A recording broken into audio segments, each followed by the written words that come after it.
सन 2014 में हमने देखा था कि गॉडजिला और म्यूटोस के बीच में लड़ाई होती है। गॉडजिला म्यूटोस को खत्म कर देता है और इसके बाद वो अपनी दुनिया में यानी कि समंदर में वापस चला जाता है। गॉडजिला और म्यूटोस की जंग के बाद पूरी दुनिया को पता चल गया कि इस दुनिया में बहुत बड़े बड़े दैत्यनुमा क्रीचर्स हैं जिन्हें टाइटन्स कहा जाता है। इनके लिए एक प्राइवेट ऑर्गेनाइजेशन है जिसका नाम है मोनार्क। दुनिया अब मोनार्क के खिलाफ है क्योंकि दुनिया को पता है कि मोनार्क जानती है कि वो टाइटन्स कहाँ पर है और दुनिया चाहती है कि मोनार्क उन टाइटन्स को खत्म कर दे। यहाँ डॉक्टर एमा को दिखाया जाता है जो मोनार्क के लिए काम करती है।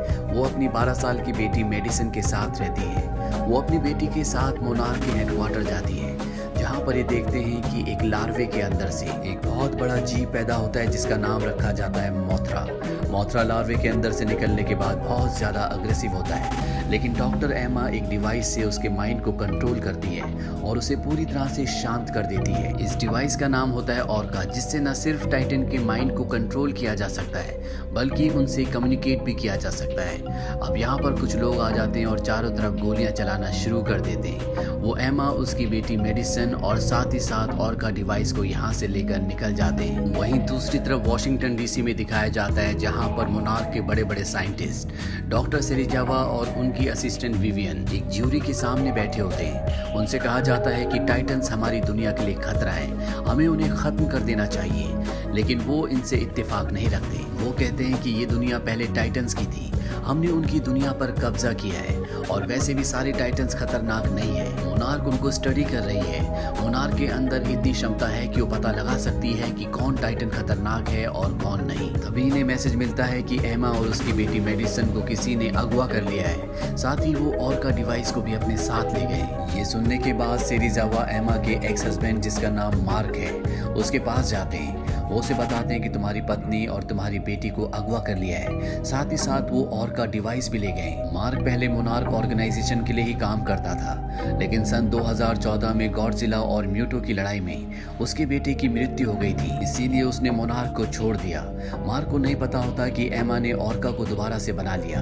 वो कहता है कि कॉलेज डेज में हमने इसे बनाया था ताकि हम व्हेल मछलियों से कम्युनिकेट कर सकें और उन्हें किनारे पर आने से रोक सकें। ऑर्का बनाना एक बहुत बड़ी गलती है। सेरिजावा मार्क को बताते हैं कि इस दुनिया में 17 टाइटन्स हैं जिनमें से कुछ हाइपर स्लीप में हैं और अब सेरिजावा चाहते हैं कि मार्क उनके साथ काम करे और ऑर्का को हासिल करने में उनकी मदद करें। अगर ऑर्का मिल गया तो मार्क की पत्नी और उसकी बेटी भी मिल जाएगी, इसीलिए मार्क इनके साथ इनके बेस में जाता है जो समंदर के बीचों बीच होता है। यहाँ पर इन्हें वीडियो फुटेज से पता चलता है कि एमा और उसकी बेटी मेडिसन को जिसने अगवा किया है उसका नाम एलन जोना है, जो पहले ब्रिटिश कर्नल था लेकिन अब वो एक इको टेररिस्ट है। इको टेररिस्ट उसे कहा जाता है जिसे लगता है कि इंसान इस दुनिया को खत्म कर रहे हैं और अब एलन चाहता है कि इस दुनिया पर टाइटन्स का राज हो, इसीलिए वो ऑर्का डिवाइस की मदद से सारे टाइटन्स को जगाना चाहता है ताकि धरती एक बार फिर से पहले जैसी हो जाए। अब इन्हें यहाँ पर सिग्नल मिलते हैं कि इनकी तरफ गॉडजिला आ रहा है जो बहुत वक्त से इनके रडार से दूर था। बेस में सब के सब डर जाते हैं और गॉडजिला पर हमला करने की तैयारी करते हैं। मार्क कहता है कि ऐसा मत करना, हम उसका सामना नहीं कर सकते। हालांकि मार्क गॉडजिला से बहुत नफरत करता है क्योंकि सैन फ्रांसिस्को में उसी की वजह से उसके बेटे की जान गई थी। और गॉडजिला जब पानी के नीचे से इनके बेस के सामने आता है तो मार्क उसके सामने जाता है। गॉडजिला इनके ग्लास पर टक्कर मारकर यहाँ से निकल जाता है।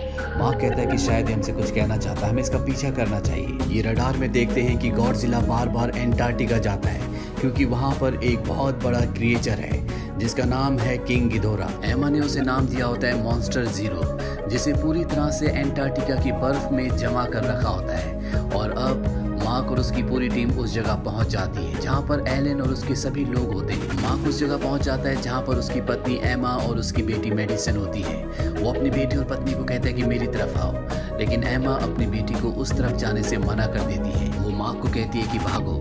इसके बाद वो रिमोट का बटन दबाती है और जहां पर मॉन्स्टर जीरो पूरी तरह से जमा हुआ होता है वहां पर ब्लास्ट होना शुरू हो जाते हैं। एमा अपनी बेटी को लेकर एलन के साथ यहाँ से हेलीकॉप्टर से निकल जाती है और अब यहाँ से सब के सब भागना शुरू कर देते हैं। मैक्स जब बाहर होता है तभी वो देखता है कि 3 मुंह वाला बहुत बड़ा क्रिएचर जिसका नाम मॉन्स्टर जीरो है वो जमीन के नीचे से ऊपर निकल रहा है और इससे पहले कि वो इन्हें मारता यहाँ पर गॉडजिला आ जाता है जो मॉन्स्टर जीरो से लड़ना शुरू कर देता है। इन दोनों के बीच में हजारों लाखों साल पुरानी दुश्मनी है। मॉन्स्टर जीरो गॉडजिला से ज्यादा ताकतवर होता है, इसीलिए वो उसे नीचे गिरा देता है और अब वो इंसानों को मारना शुरू कर देता है। पर तभी यहाँ पर मोनार्क की फोर्सेस आ जाती है जो मॉन्स्टर जीरो पर हमला कर देती है और एक बार फिर से गॉडजिला उससे लड़ने के लिए ऊपर आ जाता है। ये देखकर मॉन्स्टर जीरो यहाँ से भाग जाता है और अब मैक्स और पूरी मोनार्क ऑर्गेनाइजेशन को ये समझ में आ जाता है कि एमा और उसकी बेटी का अपहरण नहीं हुआ बल्कि वो एलन के साथ मिली हुई है। अभी ने एमा का वीडियो कॉल आता है और वो इन सबको बताती है कि मैं एक एक करके बहुत जल्दी सभी टाइटन्स को आज़ाद कर दूंगी। इंसानों ने इस पूरी धरती को पॉल्यूटेड कर दिया है, वो एक दूसरे से लड़ रहे हैं और अब हमें बैलेंस की ज़रूरत है। टाइटन्स ही पृथ्वी के असली मालिक हैं, अगर इसे इंसानों के भरोसे छोड़ दिया तो वो धरती को पूरी तरह से खत्म कर देंगे।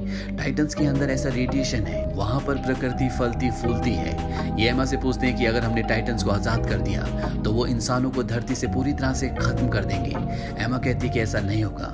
हजारों साल पहले इंसान और टाइटन्स एक साथ रहते थे, बस फर्क इतना था कि उस वक्त इंसान टाइटन्स को अपना देवता मानते थे, पर अब वो अपने सामने किसी को कुछ नहीं समझते।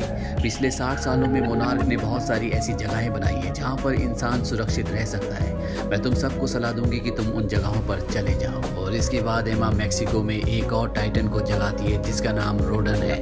वो ज्वालामुखी के अंदर से निकलता है जिससे शहर में बहुत तबाही मचती है, लेकिन मोनार्क की टीम किसी तरह से उसे किंग गिदोरा यानी कि मॉन्स्टर जीरो के सामने ले आती है। इन दोनों के बीच में घमासान फाइट होती है।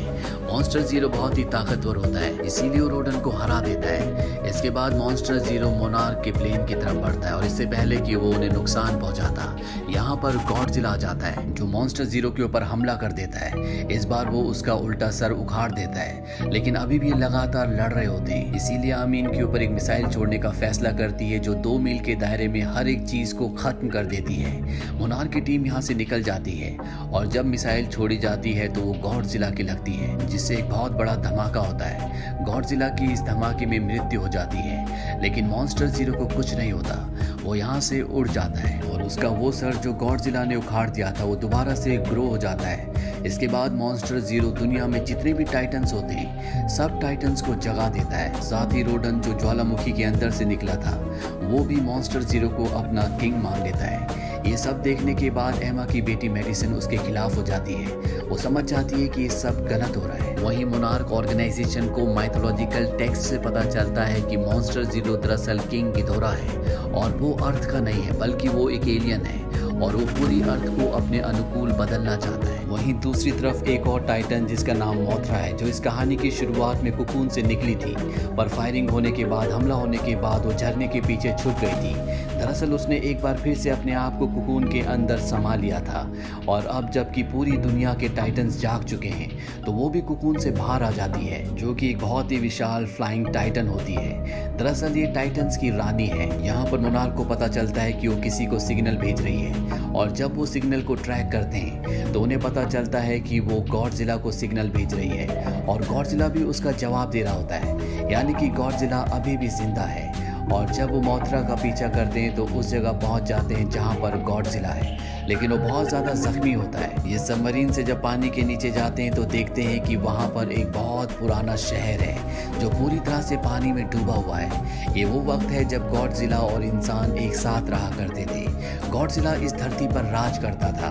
अब ये उस जगह पहुँच जाते हैं जहाँ पर गॉडजिला होता है।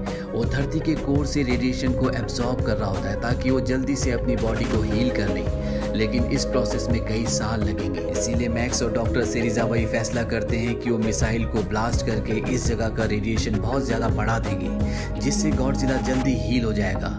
लेकिन जब ये मिसाइल को लॉन्च करने की कोशिश करते हैं तो लॉन्च नहीं होती क्योंकि इनका सबमरीन ज़मीन से यानी कि तल से टकराया था। और अब एक ही रास्ता है कि कोई मिसाइल को लेकर गॉडजिला के पास जाए और मैनुअली उसे वहाँ पर सेट कर दे। डॉक्टर सेरिज़ावा कहते हैं कि ये काम मैं करूँगा और वो मिसाइल लेके गॉडजिला के पास जाते हैं। मिसाइल में टाइमर ऑन करते हैं और अपनी जिंदगी के आखिरी पलों में वो गॉडजिला को छूते हैं। इसके बाद एक बहुत बड़ा ब्लास्ट होता है। सबमरीन भी अब ऊपर पहुंच चुका होता है और अगले पल समंदर से गॉडजिला निकलता है जो कि अब बहुत ज्यादा ताकतवर हो चुका है। वहीं एमा को भी अब एहसास होता है कि गिदोरा इस पूरी दुनिया को खत्म कर देगा वो इंसानों के साथ मिलकर कभी भी नहीं रह सकता। लेकिन एलन अभी भी इस बात को नहीं मानता। पर एमा की बेटी मेडिसन इस जगह से ऑर्का डिवाइस लेकर निकल जाती है। वो उसे एक लाउड स्पीकर के साथ कनेक्ट करती है और उसकी फ्रीक्वेंसी को ऑन करती है ताकि सारे के सारे जितने भी टाइटन्स हैं वो सब के सब शांत हो जाएं। और कुछ ही देर में वहाँ पर गिदोरा आ जाता है और उस पूरी जगह को नष्ट कर देता है जहाँ पर मेडिसिन होती है।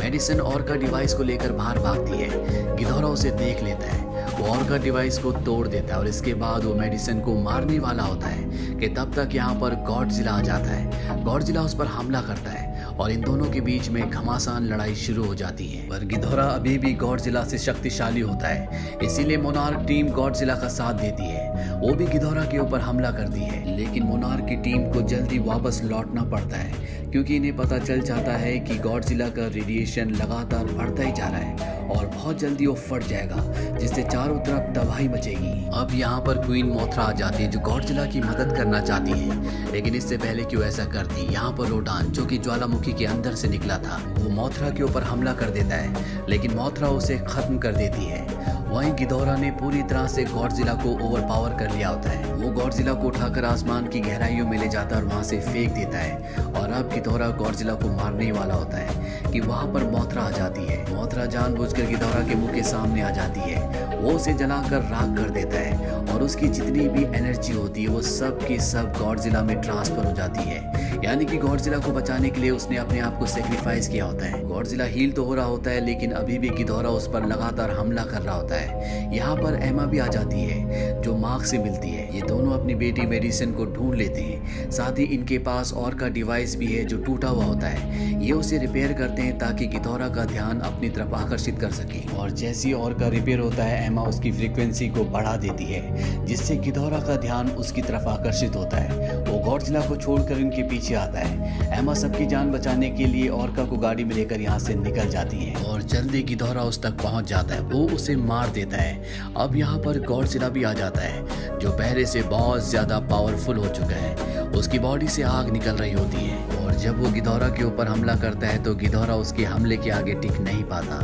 गॉडजिला गिदोरा को मार देता है। गिदोरा के मरते यहाँ पर जितने भी टाइटन्स होते हैं वो सब के सब गॉडजिला के पास आ जाते हैं और अपना सर झुका लेते हैं, यानी कि उन्होंने गॉडजिला को अपना असली किंग मान लिया है। ये सब कुछ शांत होने के बाद हमें मोनार्क की फाइल दिखाई जाती है, जिससे हमें पता चलता है कि टाइटन्स अब धरती को हील करने में इंसानों की मदद कर रहे हैं। साथ ही मोनार्क ऑर्गेनाइजेशन को एक अंडा भी मिलता है जो कि क्वीन मोथरा का होता है। हमें यह भी बताया जाता है कि जितने भी टाइटन्स होते हैं वो सब के सब स्कल आइलैंड पर जाते हैं जहाँ का राजा कॉन्ग है। यहाँ गुफाओं में हमें कुछ पेंटिंग्स भी दिखाई जाती है जिसमें कॉन्ग और गॉडजिला आपस में लड़ रहे होते हैं। पोस्ट क्रेडिट सीन में हमें दिखाया जाता है कि एलन मैक्सिको में गिदोरा का कटा हुआ सिर खरीद रहा है क्योंकि वो उससे कुछ ना कुछ एक्सपेरिमेंट्स करना चाहता है। तो ये थी पूरी कहानी गॉडजिला किंग ऑफ मॉन्स्टर्स की। ये मूवी ईयर 2019 में रिलीज हुई थी। IMDb पर इसकी रेटिंग है 6। इस मूवी का बजट था 170 to 200 मिलियन डॉलर्स और बॉक्स ऑफिस पर इसने कमाई की थी 387 मिलियन डॉलर्स की। उम्मीद करते हैं कि ये कहानी आपको पसंद आई होगी।